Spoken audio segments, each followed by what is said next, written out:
कालू कौवे ने रानो चिड़िया को अपने घर बात करने के लिए बुलाया था। थोड़ी देर बाद ही रानो चिड़िया कालू कौवे के घर पहुंच जाती है। अरे रानो चिड़िया, तुम आ गई हो, मुझे तुमसे जरूरी बात करनी थी। अरे कालू कौवे, तुमने मुझे इतनी सुबह सुबह याद किया, क्या तुम्हें कोई काम था मुझसे जो मुझे तुमने इतनी सुबह सुबह अपने घर बुलाया है?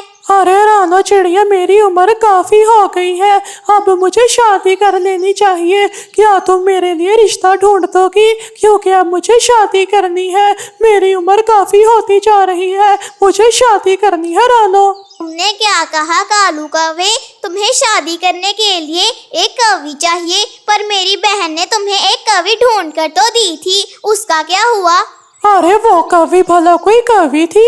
मुझे तो जरा पसंद नहीं आई, इसलिए मैंने तो शादी से इनकार कर दिया। वैसे भी वो मेरे से शादी नहीं करना चाहती थी। उफ कालू कौवे, तुम भी ना। चलो मैं मिठू तोते से जाकर बात करती हूँ। इसके बाद रानो चिड़िया जंगल में आकर बैठ जाती है। अब इस कालू कौवे की शादी तो करनी ही पड़ेगी, क्योंकि अब इसकी उम्र भी हो गई है। अब मैं मिठू तोते से बात करती हूँ, उसकी नजर में कवि जरूर होगी। इसके बाद रानो चिड़िया मिठू तोते के पास चली जाती है।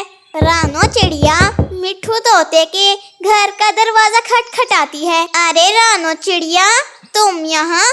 क्या कोई काम था तुम्हें? बताओ। अरे हरियाली, मुझे मिठू तोते से मिलना है, क्या वो घर है अभी? अरे रानो चिड़िया, मिठू तोता तो घर पर नहीं है, वो अभी तालाब की तरफ गया है। तुम ऐसा करो, तालाब की तरफ चली जाओ रानो चिड़िया।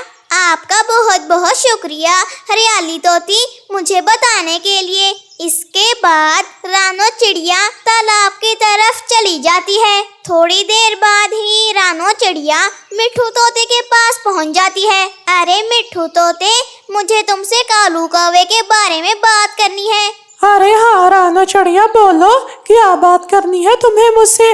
कालू कौवे के बारे में बात करनी है? हाँ करो, मैं बैठकर सुन रहा हूँ। अरे मिठू तोते, अब हमें कालू कौवे की शादी करनी होगी, क्योंकि अब उसकी उम्र भी हो गई है। क्या तुम्हारी नजर में कोई कवि है? हमें उसकी शादी करनी है। लेकिन मेरे ख्याल से तुम्हारी बहन ने उसको कवि ढूंढ कर दी थी ना, तो फिर उस कालू कौवे ने उस कवि से शादी भला क्यों नहीं की? अरे हाँ मिठू तोते, मैंने भी उस कालू कौवे से पूछा था कि तुमने उस कवि से शादी क्यों नहीं की। उसने कहा कि मुझे वो पसंद नहीं आई। चलो उस कालू कौवे को मेरे पास भेज दो, मैं उससे पूछकर उसकी पसंद के मुताबिक उसके लिए कवि ढूंढ दूंगा, ठीक है ना रानो चिड़िया? इसके बाद रानो चिड़िया वापस कालू कौवे के पास जाती है। अरे कालू कौवे, मिठू तोता तुम्हारा तालाब पर इंतजार कर रहा है, तुम उसके पास जाओ और उसको बताओ कि तुम्हें कैसी कवि ढूंढ कर दे। तुम्हारा बहुत बहुत शुक्रिया, ये तुम्हारी वजह से हो रहा है सिर्फ। इसके बाद कालू कौवा तालाब की तरफ चला जाता है। अरे मिठू तोते, तुम्हारा बहुत बहुत शुक्रिया, जो तुम मेरे लिए कवि ढूंढोगे, मैं तुम्हारा शुक्रगुजार रहूंगा। तुम्हारा बहुत बहुत शुक्रिया। अरे कालू कवि, शुक्रिया बाद में अदा करना, पहले ये तो बताओ कि तुम्हें कैसी कवि ढूंढ कर दूं जो तुम्हें पसंद आएगी। बताओ मुझे ऐसी बीवी चाहिए जिसकी वजह से मुझे कोई काम करने की जरूरत ना पड़े, जैसे कि बाहर के काम भी वो करे और घर के भी, घर की सफाई भी वो करे, बाहर से दाना भी वो लाए, और मुझे कुछ भी करने की जरूरत ना पड़े। मुझे ऐसी बीवी चाहिए जो मेरी हर बात माने और मना ना करे। अरे क्या ऐसी चाहिए? चल मैं देखता हूँ तेरे लिए। इसके बाद मिठू तोता रानो चिड़िया के घर आ जाता है। अरे रानो चिड़िया, मैंने तो सर पकड़ लिया है, ये तुमने मेरे पास कैसा कौवा भेजा था? इसको ऐसी कवि चाहिए जो हर काम करे, घर के भी और बाहर के भी। बाहर के काम तो इसको करने होंगे, इसको तुम ये बात समझाओ जाकर। अच्छा, तो अब पता चला जो पहली कौवी आई थी उसने कालू कौवे के साथ शादी क्यों नहीं की? ये अपनी शक्ल नहीं देखता और बातें करता है। दूसरे जंगल में एक गोरी कौवी रहती है, उसका रिश्ता मैंने कालू कौवे से करना था, लेकिन अगर ये ऐसी हरकतें करेगा तो मैं उसकी जिंदगी बर्बाद नहीं करूंगा। इसको समझा दो कि अगर इसने ऐसी हरकतें की तो मैं इसकी शादी नहीं करूँ। अरे मिट्ठू तोते, तुम ऐसा मत करना। उस कालू कौवे की उम्र कुछ ज्यादा ही हो गई है। तुम फिक्र मत करो, मैं उस कालू कौवे को समझाऊंगी। अरे रानो चिड़िया, तुम्हारे कहने पर मैं गोरी कौवी से जाकर बात कर लेता हूँ, पर मुझे नहीं लगता ये कालू कौवा शादी के लायक है।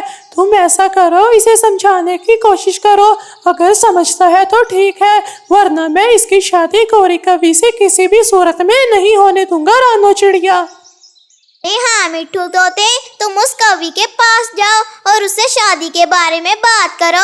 मैं तब तक उस कालू कौवे के घर जाती हूँ और उसे समझाती हूँ। मिट्ठू तोता गोरी कवि के पास कालू कौवे की शादी की बात करने जाता है। मुझे इस कालू कौवे की हरकतें कुछ ठीक नहीं लगती। मुझे नहीं लगता कि गोरी कवि अभी भी इससे शादी करेगी, लेकिन फिर भी मैं इसे समझाती हूँ। इसके बाद रानो चिड़िया कालू कौवे के पास चली जाती है।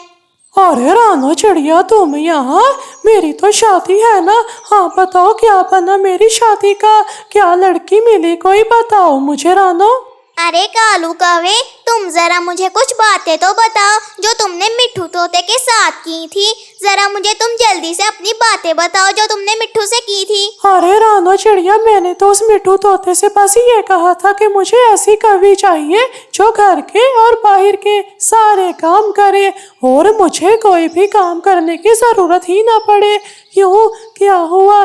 ऐसी कोई कवि मिली नहीं क्या? मुझे तो ऐसी ही चाहिए, वरना मैं शादी नहीं करूँगा। जब तुम छोटे थे तो तुम्हारे घर के और बाहर के काम क्या तुम्हारी माँ करती थी? मेरे घर में मेरे पापा सारे काम किया करते थे बाहर के, और मेरी मामा खाना पका कर देती थी। क्यों, क्या हुआ? हर किसी के घर में तो ऐसा ही होता है, मुझे पता है। तुमने ये सवाल क्यों पूछा? अच्छा, तो तुम्हारी माँ घर के काम करती थी ना। अगर तुम्हारी हरकतें ऐसी ही रहीं तो मैं तुम्हारी शादी गोरी कवि से बिल्कुल भी नहीं होने दूंगी। कालू कौवे। क्या कहा?